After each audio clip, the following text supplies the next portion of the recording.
সর্বশেষ যে লোকটা জান্নাতে যাবে তাকে আল্লাহ তাআলা জাহান্নামের আগুনে পোড়াতে পোড়াতে ছাই বানিয়ে ফেলবে। আল্লাহ বলবেন, জিব্রাইল যাও একটু দেখো, একটা মাত্র সেজদা দিয়েছে আমাকে, এরকম কাউরে পাওয়া যায় কিনা। বাটি চালান দিয়ে দেখো পাওয়া যায় কিনা। খুঁজে খুঁজে কাউরে পাবে না। আল্লাহ বললেন আবার দেখো, খুঁজে খুঁজে একজনকে পাবে, সামান্য ইমানের ছিটে ফোঁটা তার অন্তরে ছিল। আল্লাহ বলবেন যেহেতু ছিটে ফোঁটা আছে, অনেক মায়ের খাইছে, ওকে বের করে জাহান্নাম থেকে বের করে একটা নির্ধারিত দূরত্বে রেখে দাও। রেখে দেয়া হবে, কিন্তু জাহান্নামের আগুনের লেলিহান শিখাতে তার গা ঝলসে যাবে। সে আল্লাহর ডেকে বলবে, মাবুদ তোমার কাছে আমি কিছু চাই না, জাহান্নাম থেকে তুমি আমাকে বের করেছো, জীবন নদীর পানি তুমি আমার গায়ের মধ্যে ঢেলে দিয়েছো, আমি আবার সজীবতা ফিরে পেয়েছি। আমি তোমার কাছে জান্নাত চাই না, শুধু নিরাপদ একটা দূরত্বে আমাকে রেখে আসো, যাতে জাহান্নামের আগুন আমারে কষ্ট দিতে না পারে। আল্লাহ আমি কিন্তু তোমার কাছে জান্নাত চাই না। কি চাই না? জান্নাত চাই না, কিন্তু জাহান্নামের আগুন আমারে কষ্ট দিচ্ছে, এতটা দূরত্বে রাখো যাতে জাহান্নামের আগুন আমার গায়ে না লাগে। আল্লাহ বললেন ওকে রাখবো, কিন্তু আমার সাথে একটা কন্ট্রাক্টে যেতে হবে, যে এটা তোমাকে দিলে তুমি আর নতুন করে কিছু চাবা না। সে বলবে আমি রাজি, কন্ট্রাক্ট হয়ে যাবে। আল্লাহ জিব্রাইলরে বলবেন যাও এমন দূরত্বে রাখো যাতে জাহান্নামের আগুন ওরে কষ্ট না দেয়। রেখে আসা হবে, অনেক দিন সে ওখানে আনন্দে থাকবে, আল্লাহ শুকরিয়া করবে। সে মনে মনে বলবে বেঁচে গিয়েছি, আমি বেঁচে গিয়েছি, জীবনে আর কিছু চাই না, জাহান্নাম থেকে আমি বেঁচে গিয়েছি।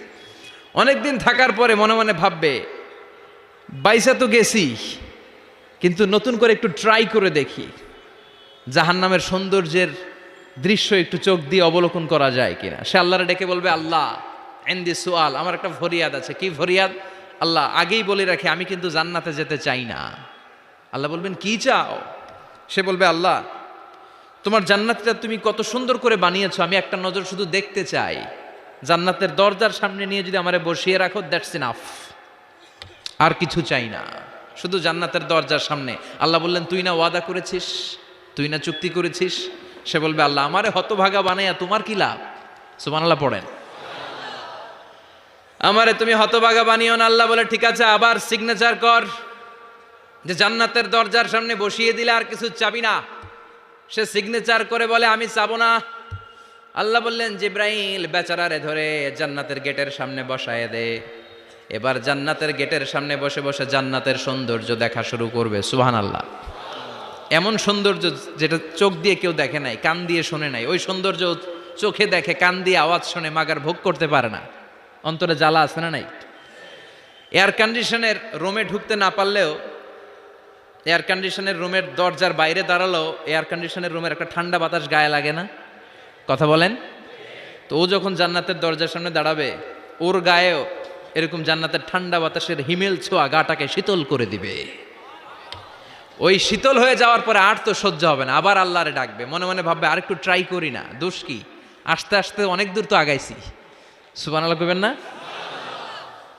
এবার আল্লাহরে বলবে আল্লাহ ইনদি সুয়াল, আল্লাহ তুমি যদি কোনো বিষয়ে নতুন করে ডিসিশন নাও, তোমারে জিজ্ঞেস করার মতো কি কেউ আছে? আল্লাহ বলেন না, আমি তো সব রাজার বড় রাজা, মহারাজা, আমার উপরে তো কারো কথা চলে না। ওই হতভাগা লোকটা বলবে আল্লাহ এত সুন্দর জান্নাত তুমি বানালাম, চোখ দিয়ে সৌন্দর্য দেখি, কান দিয়ে আওয়াজগুলো শুনি, হুর আর গেলমান হেঁটে বেড়ায়, এত সুন্দর জান্নাত চোখ দিয়ে দেখি, ঢুকতে পারি না, আমারে কষ্ট দিয়ে তোমার কি লাভ? ও আল্লাহ আমারে তুমি মাফ করে দাও, জান্নাতের চিপার মধ্যে এক কর্নারে তুমি একটু আমারে জায়গা করে দাও। আল্লাহ বলবেন ওয়াই হাক ইয়াবনা আদম, তোর ধ্বংস হোক হে আদম জাত, মা আগদারাকা, তোর চেয়ে বড় গাদ্দার আমি আমার সৃষ্টিকুলে কাউরে দেখি নাই, কারণ তুই আমার সাথে চুক্তি করিস আর চুক্তি ভঙ্গ করিস। আল্লাহর রহমতের দরিয়ায় তখন জোশ খেলে যাবে, ওর আকুতি মিনতি চাহনি আল্লাহর রহমতের দরিয়ার মধ্যে জোশ লাগিয়ে দিবে। আল্লাহর দয়া হয়ে যাবে, মায়া হয়ে যাবে। আল্লাহ বলবেন ঠিক আছে জান্নাতে যা। লোকটা এবার এক দৌড়ে জান্নাতের ভিতরে ঢুকে যাবে। লোকটার দৌড় দেখে আবার লোকটারে আল্লাহ ডেকে বলবে একটু দাঁড়া, একটু দাঁড়া, জান্নাত তো দিছি, তো দৌড় দিলি কেন? সুবহানাল্লাহ কইবেন না? লোকটি বলবে আল্লাহ প্ল্যান তো আমি কম করি নাই, এত চেষ্টার ফলে আমি আসতে পারছি, আবার যদি তুমি বাইর করে দাও, এই জন্য এক দৌড়ে এমন চিপার মধ্যে লুকামো যাতে তুমি আমার না দেখো। আবার আল্লাহর রহমতের দরিয়ায় জোশ খেলে যাবে, আল্লাহ কাছে ডাকবে, কাছে আয়, ও গোলাম তোর কি মনে চায় আমারে বল, আজকে তুই চাইতে থাক, আমি দিতে দিতে তোর মনের সব আশা পূরণ করে দেব।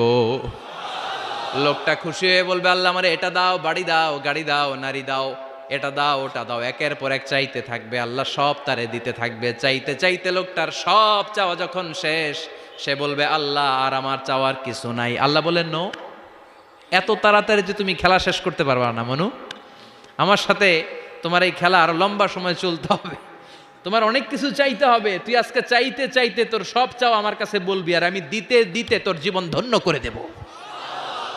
সে আবার চাইতে শুরু করবে, আল্লাহ এটা দাও, ওটা দাও, ওটা দাও, আল্লাহ দিতে দিতে সব দিবে। এরপরে বলবে, আল্লাহ মাফও চাই, দোয়াও চাই, আর চাওয়ার কিছু নাই। আল্লাহ বলবেন, তাই ঠিক আছে, তোরে আমি জান্নাতে ঢুকাই দিলাম, তবে মনে রাখিস তোর জান্নাতটা হবে সবচেয়ে ছোট জান্নাত, আর তোর জান্নাতটা হবে এই পৃথিবীর 10 গুণ। চিল্লা এখন সুবহানাল্লাহ। বুখারীর বর্ণনা, আখিরু মান দাখালাল জান্নাহ, যে লোকটা সর্বশেষ অনেক মাইর খাইয়া রিমান্ডে থাকার পরে জান্নাতে ঢুকবে, তার জান্নাতটা যদি পৃথিবীর 10 গুণ হয়, তাহলে আমাদের সবাইরে ফেরদাউসে ঢুকাতে আল্লাহর কোনো সমস্যা আছে? চিল্লায় বলেন, সমস্যা আছে? এজন্য আমরা আল্লাহর কাছে কোন জান্নাত চাই? কথা বলেন। রব্বুল আলামিন বলেন, ওয়াসিকাল্লাযীনা ইত্তাকাউ রাব্বাহুম ইলাল জান্নাতি যুমারা হাত্তা ইযা জাউহা ওয়া ফুতিহাত আবওয়াবুহা ওয়া ক্বালা লাহুম খাজানাতুহা সালামুন আলাইকুম তিবতুম ফাদখুলুহা খালিদিন। সুবহানাল্লাহ পড়েন।